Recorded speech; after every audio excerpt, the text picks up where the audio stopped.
बिस्मिल्लाहिर्रहमानिर्रहीम। अस्सलामुअलैकुम वरहमतुल्लाहि वबरकातुहू। सामीन कराम, आज हम बात करेंगे शादी में ताख़ीर के असबाब और इसके हल के बारे में। सामीन कराम, शादी एक ऐसा जामिया निज़ाम मुआशरत है जो हर बालिग मर्द और औरत को फ़वाहिश व मुनकरात से बचाता है और एक फितरी और तबई इतदाल के साथ नस्ल इंसानी की बका पर मामूर करता है।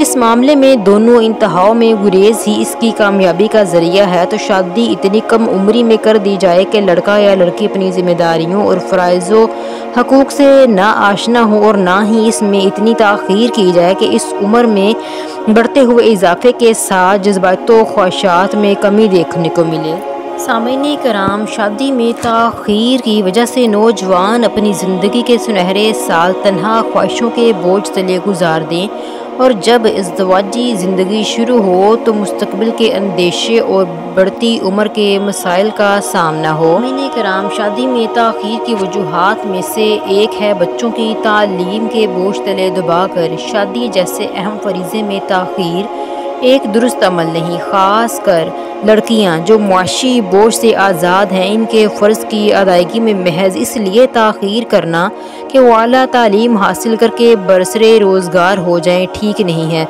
हमारे मज़हब ने मुआश की ज़िम्मेदारी मर्द पर डाली है। ख़वातीन अगर तालीम हासिल करना चाहें या मुलाज़मत की ख्वाहिशमंद हों तो शादी के बाद इस पर अमल किया जा सकता है। अगर वो समझती हैं कि घरेलू ज़िम्मेदारियाँ और शोहर के हकूक़ पूरे करने के बाद वो इस काबिल हैं कि मज़ीद तालीम या मुलाज़मत के लिए वक्त निकाल सकती हैं, तो इसमें कोई हर्ज नहीं। लेकिन महज इस ज़िद में शादी में ताख़ीर करना कि पहले तालीम हासिल कर ली जाए, मुलाज़मत ढूंढ ली जाए, फिर शादी करनी है, ये अक्लमंदाना फ़ैसला नहीं है। मुलाज़मत पेशा ख़वातीन को बहुत सी मुश्किलात और मसाइल का सामना करना पड़ता है। शादी में ताख़ीर की जहाँ बहुत सी वजूहात हैं, वहाँ एक ये भी है कि लड़के वालों की तरफ से बहुत ज़्यादा जहेज़ की फरमाइश कर दी जाती है। घर, प्लाट, इसके अलावा लड़के के ख़ानदान वालों के लिए पेश कीमत तोहफ़े शामिल हैं। दूसरी तरफ लड़की के वालिदैन की भी ख्वाहिश होती है कि लड़का आला तालीम याफ्ता हो, बरसरे रोज़गार हो, गवर्नमेंट की मुलाजमत करता हो। आजकल लड़के से ज़्यादा इसके घर वालों ने खूबसूरती को अपना मेयार बना लिया है। सास को ऐसी बहू चाहिए जो चाँद चेहरा होने के साथ साथ घरेलू अमूर में भी ताक हो।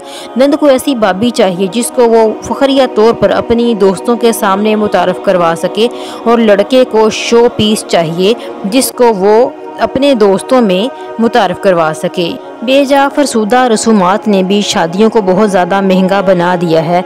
शादियों में ताख़ीर की वजह से नौजवानों में अखलाकी ख़राबियाँ पैदा हो रही हैं। ज़हनी दबाव का शिकार होकर नौजवान ख़ुदकुशी करने पर मजबूर हो गए हैं। बैनुल मज़ाहब शादियों को फ़रोग़ मिल रहा है। शादियों में बेजा रसूमात और अखराजात की बदौलत से ख़ती रकम गैर ज़रूरी कामों पर खर्च हो रही है, जिसकी वजह से भाइयों पर और बाप पर बेतहाशा मुआशी बोझ बढ़ गया है। लड़कियों को जहेज़ देने और विरासत के हक़ से महरूम करने के वाक़यात सामने आ रहे हैं। बहुत से वालिदैन शादियों को अखराजात को पूरा करने के लिए कर्ज लेने तक पर मजबूर हो गए हैं, जो बाज़ औक़ात इन्हें सूद पर मिलता है, जो बज़ाते खुद एक बहुत बड़ी परेशानी है। आजकल शादियों में वक्त का ज़िया, एक एक हफ्ते पर मुहित रसूमात और तकारीब, पैसे के साथ वक्त की भी बर्बादी है। ज़माने जाहिलियत की तरह बहुत से वालिदैन लड़कियों की पैदाइश को एक बोझ समझने लगे हैं। सामीन कराम, जहाँ औलाद की परवरिश, तरबियत और मुनासिब तालीम वालिदैन की ज़िम्मेदारी है, वहीं बर वक्त अच्छे रिश्ते की तलाश और शादी भी वालिदैन का एक अहम फ़रीज़ा है। इस फ़रीज़े को अंजाम देने के लिए भरपूर कोशिश की जाए ताकि आपके बच्चे बहुत सारी ज़हनी बीमारियों से बच सकें और हमारा माशरा एक सेहतमंद माशरा बन सके। जज़ाकल्लाह खैर। सामीन कराम, मेरे इस चैनल को लाइक, शेयर और सब्सक्राइब कीजिए ताकि इस तरह की मज़ीद इस्लामिक वीडियोज़ आप तक पहुँचती रहें। खुश रहें, खुशियाँ बाँटें।